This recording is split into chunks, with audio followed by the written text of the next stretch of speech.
You are Locked On Syracuse, your daily podcast on the Syracuse Orange. Part of the Locked On Podcast Network, your team every day. It's prediction time for Syracuse and Holy Cross this Saturday at noon. We just went over some of the players that I am hoping to see on the field should the situation and time call for it. And hopefully this is the game that we see a lot of backups and young players playing because, guys, this is a game that Syracuse should win really easily. All right? Before anyone comes at me and saying, you're tempting fate with this, what's going on? Why are you trying to jinx the team? Guys, look, here's the deal. Stanford last week is an ACC team.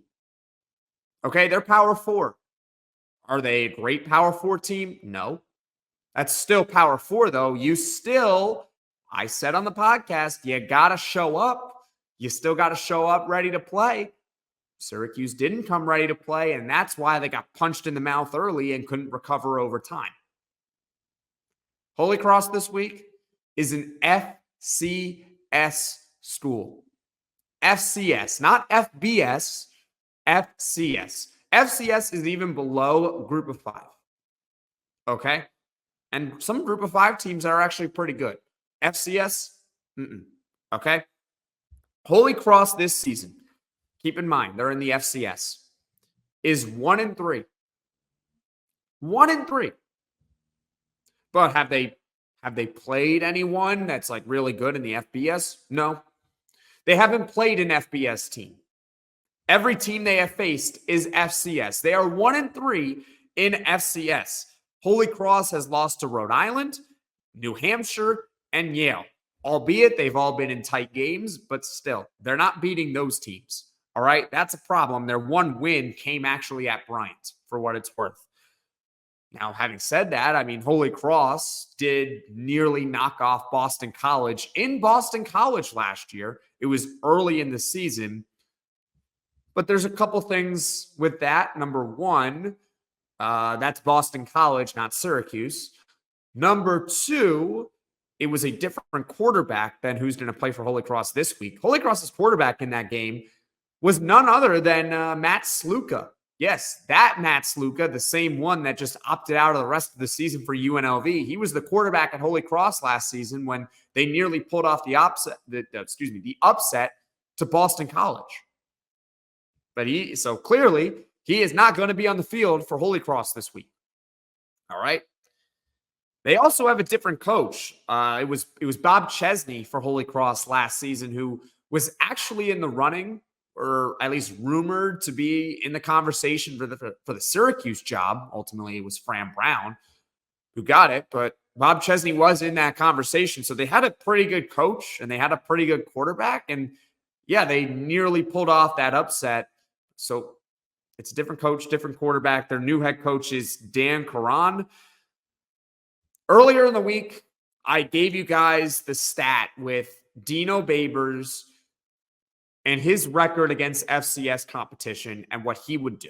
And keep in mind, Dino Babers spent 8 years at Syracuse, 2016 to 2023, and was 41-55.